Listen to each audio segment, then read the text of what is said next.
Fundraising ethics are in the news these days, and we want to talk about it.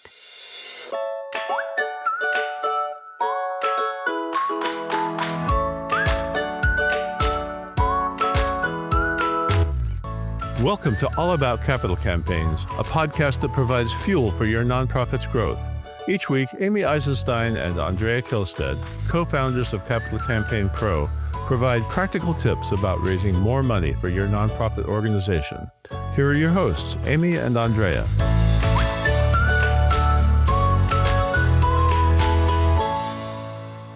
Hi, I'm Amy Eisenstein. I'm here with my colleague and co-founder, Andrea Kihlstedt.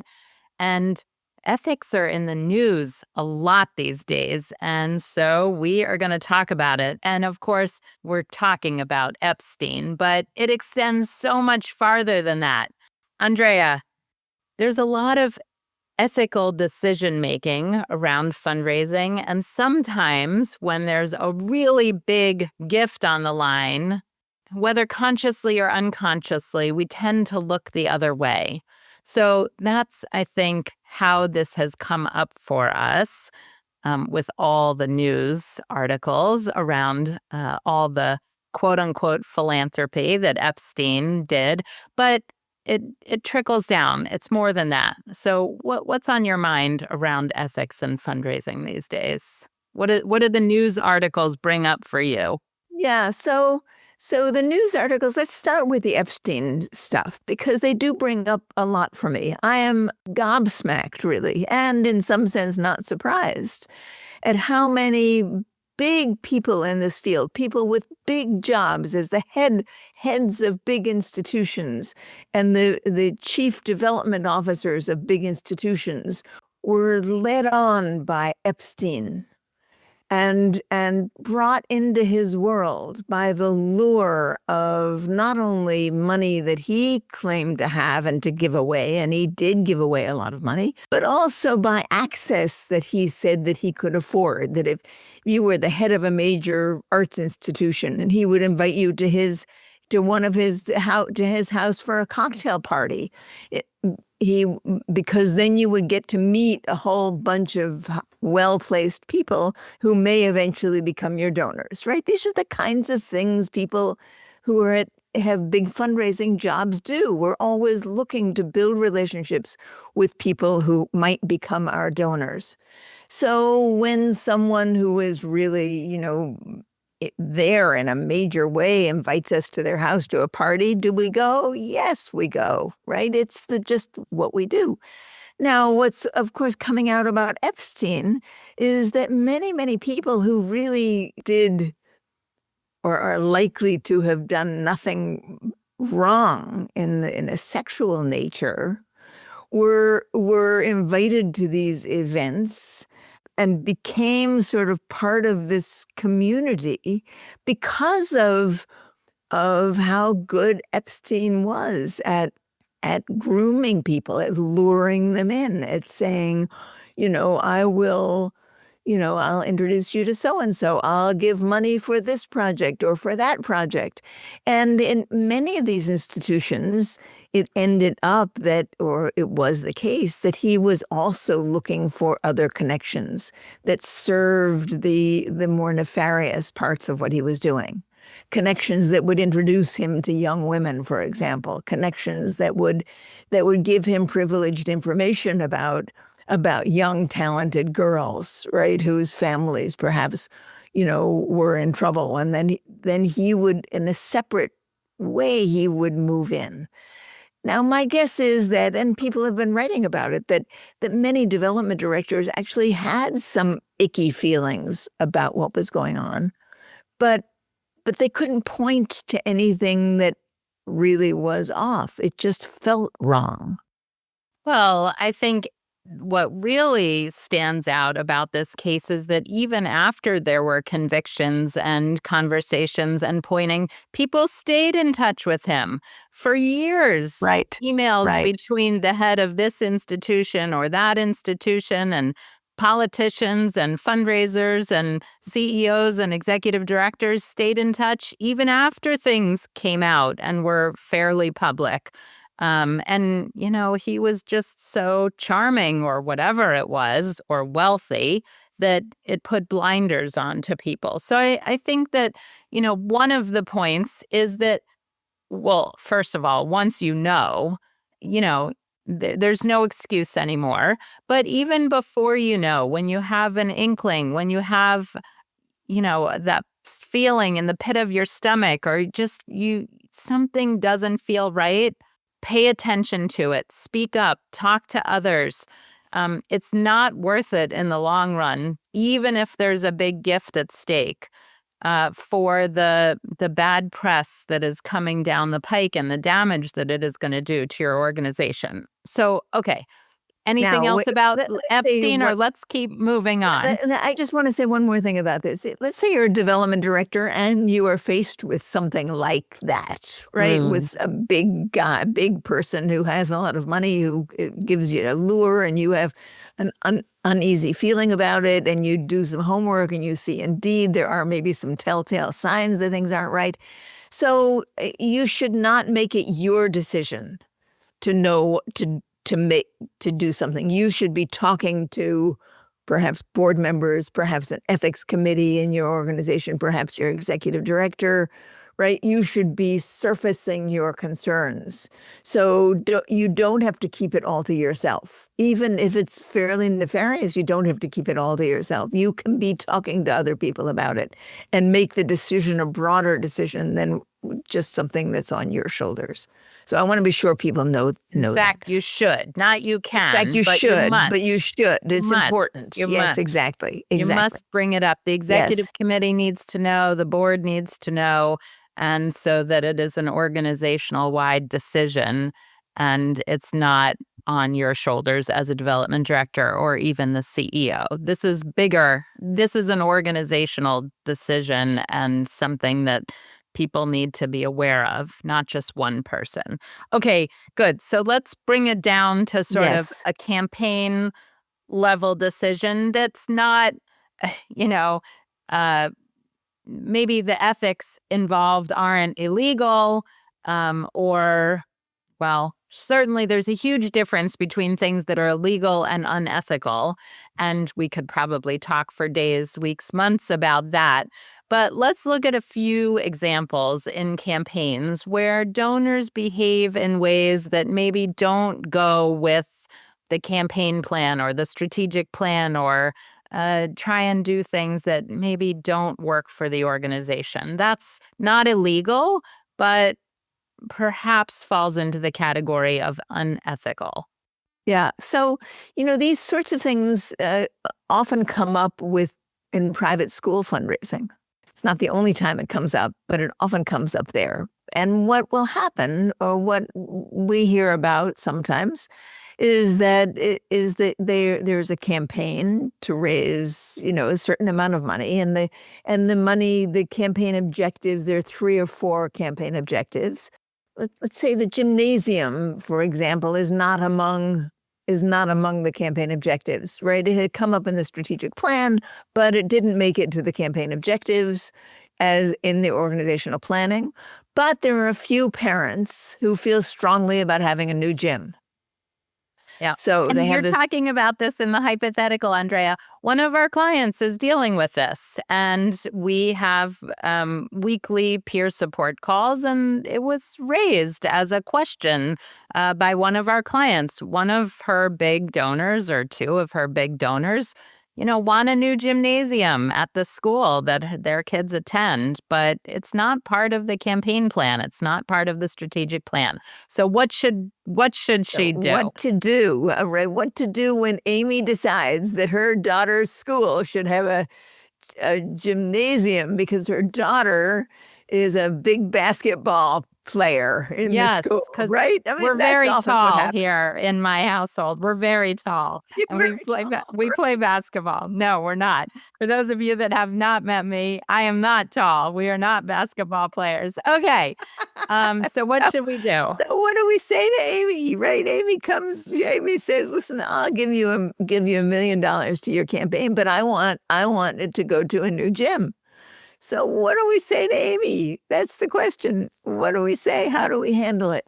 Let's say the gym's going to cost $3 million. So Amy says, I'll give you, well, what do you say, Amy, as a donor? Right. Yes. Well, I want to see the school thrive and I want to support this campaign. And what's really important to me is a new gymnasium.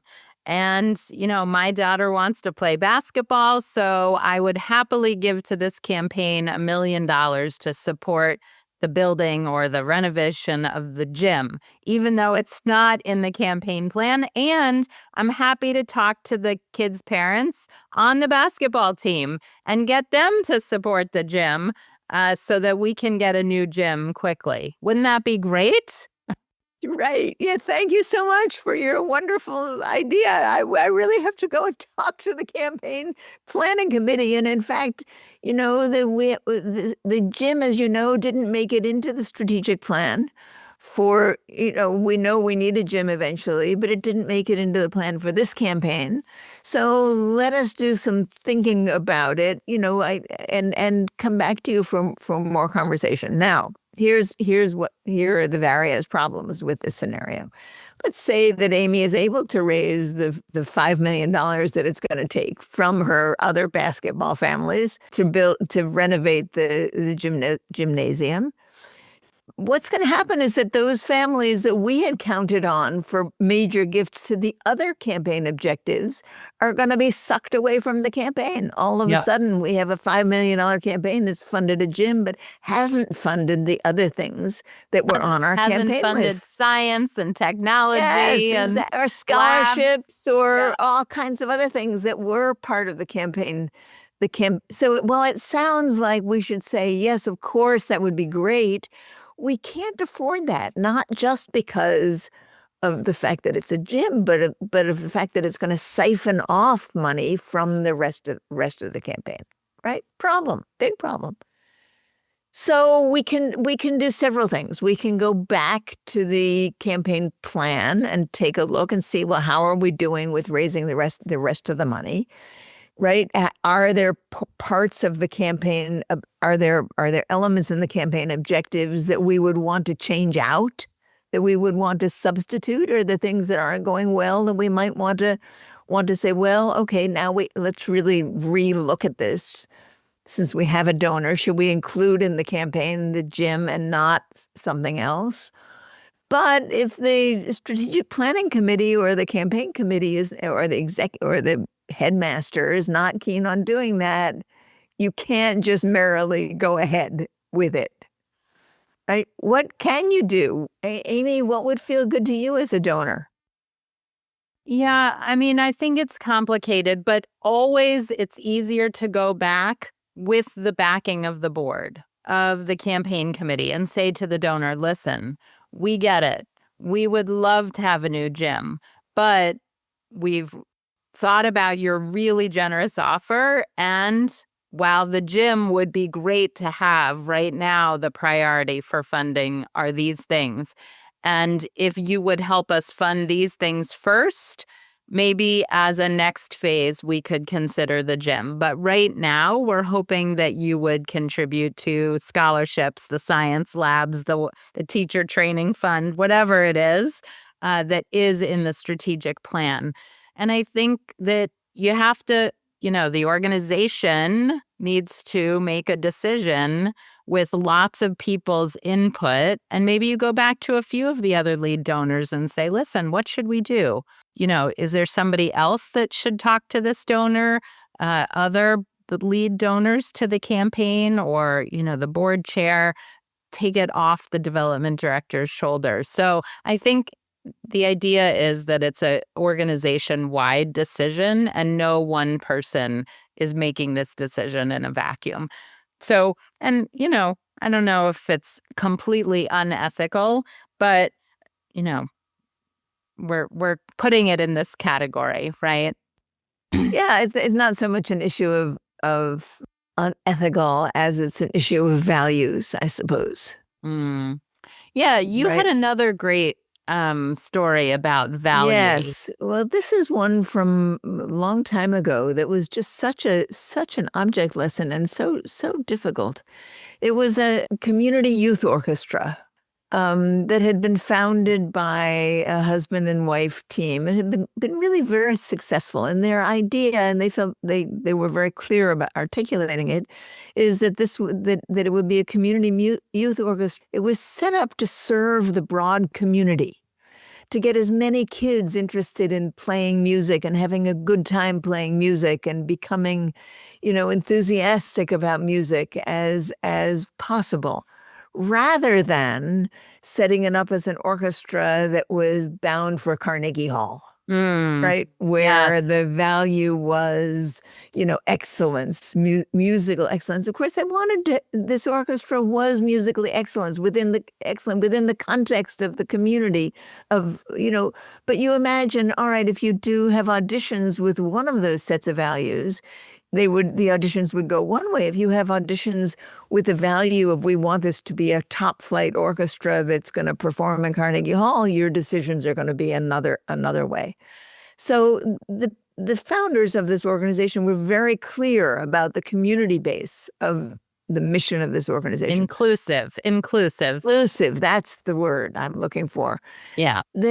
And all went along really very well. It was a very successful orchestra. They had a senior orchestra and a junior orchestra. They had parents that were excited and involved. But at one point or other, a small group of parents with children that they thought were super talented got hold of the organization. They got onto the board and they started advocating for a change in the values, that they wanted their kids to go to Carnegie Hall. Yes. And they gradually took some time, but they gradually started shifting and pushing the shift in values until they got the board to fire the original directors. Well, and I think a key piece of the story is that some of those parents were the big pockets of the That's organization. right. Yes, exactly. So, right. I mean, the big shots in town. Yes. Right. They were the big shots in town. They had the deep pockets, and they were using money as a weapon for right. lack of a better word. Their kids, played great instruments and went for great private lessons. And, it's no wonder that, these kids, performed really well, right? That's how they came up. And the original founders they knew what their values were, and they were unwilling to budge on their values. But this small cabal of wealthy people were unwilling to stick with the orchestra as formed. And eventually the board fired the founding directors of this orchestra. I mean, it was quite dramatic, actually. At the same time, the parents who were in favor of the inclusive model formed another organization and rehired the original executive director and team. So the community had two of these orchestras, right? One that was bound for Carnegie Hall and one that was not. Of course, it turned out the community was not large enough or rich enough to be able to fund both of them. Eventually, the whole thing went bust. Right. And I mean, it was just a sad story. It was a really sad story. But boy, was it one based on people with money having an idea that was going to serve their kids and turning the values of the organization and in a way that was detrimental to the entire community. So that story, of course, doesn't necessarily have a happy ending. And I think the question really is, how to manage these situations that are difficult, and they come up. They do. They come up and they're difficult. There's no easy or obvious answer or solution. But to me, the answer and the solution is to involve people and to go to your key donors one-on-one. Hopefully they're not forming a revolt in the back. I think that's an extreme example. Right. But, involve the board, involve the executive committee, involve the campaign committee, and talk about the pros and cons and what this means for the organization and what direction you want to go in, so that everybody is on board with the ultimate decision. And sometimes it does cause rifts. I mean, and back to the school and the gym example, there are parents that really want a gym. And so what's a school to do? But I think that if you go back to the committee and the community, you'll come to a decision that hopefully works and is not just driven by the wealthiest people at the organization. Amy, when we were discussing the gym earlier, you said something I thought was really great, which is that you have a timeline also. You can say to parents, listen, we can't afford to do this now, but the gym is on the agenda for our next project. So if you can stick with us now, then we will, then maybe you can head up the committee for the gym as soon as this campaign is finished. We can dive right back in. That's a yes and, right? Yes, let us finish this campaign, and we will also get to the gym. The same thing might have happened in this orchestra situation, that they might have been able to say, yes, we want to be inclusive, and why don't we start a smaller group, a smaller chamber group that is going to be Carnegie Hall bound. Yes. Right? Is this a black and a white? Many things respond if you say, okay, how can we find midway? How can we do a yes and with this? And, would you be willing to help us become even more inclusive? And then this small, star organization would represent us. And so maybe there might have been other ways. Now, I honestly don't remember what this was years ago. Maybe there were conversations like that, maybe not. I don't know. But that's one of the ways, is to say, all right, people have strong feelings, particularly when it comes to their children. Right? You find it in other places too, but I think you very commonly find it when parents want their money to support their children. We heard of another example like this recently, which is an organization that serves people with disabilities. Yeah. And a donor, and the reason they're doing a campaign is because there's always a big wait list to get Yes. into the services of this organization. Right. A significant donor came forward to give money. Now, that donor made no requests whatsoever, but the reality is that his or her son is on the wait list. Right. So the question is, should someone move that child up the wait list because this donor has massive resources? All right. So to me, that's another example. To me, the key takeaways are these are things that you can be, and you should be discussing at the board level now. As you plan and prepare for a campaign, discuss, what happens if a donor makes a suggestion that is out of the current scope of the campaign? How might we respond? You can do some scenario planning. Let's say that there are concerns raised about the ethics of a donor in business, or, that one of our donors gets arrested or something. How might we respond? Or even if it's just, here's the core committee that will discuss it. So, you don't have to have all the answers, but do start. I think this is an opportunity to start having those conversations. That things come up, that we're living in challenging times, and that people are fraught with all sorts of strong feelings and dug in positions. And how might we deal with them when they inevitably do Right. come up? So to Right. me, that's the takeaway, is that start having these conversations, prepare the board to talk about these things. Don't keep them, you're not going to publicize them, but you're not going to keep them quiet either. You're going to raise the issue. I have a funny feeling in the pit of my stomach about this conversation. Let's bring others into the conversation and figure out all the ways that we might respond. Amy, this is such a complicated topic, and you and I we wanted to have this conversation because it's so in the news now. And I think you've offered a great suggestion that really before you have problems, you sit down with board members and discuss, okay, how will we handle them? What is the structural way we can handle them? Do we have a committee? How does this information get dealt with? Who helps deal with it? And I think that doesn't give you specific answers for specific issues, but it certainly gives you a way forward when they, as Amy said, inevitably surface. Excellent. All right. Thanks, Andrea. Great topic today. Thanks for listening. We'll see you next time.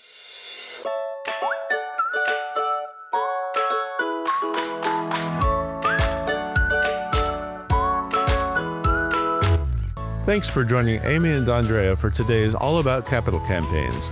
To learn more about them and their work with organizations like yours, visit capitalcampaignpro.com, where you'll find all the help you'll need for your campaign.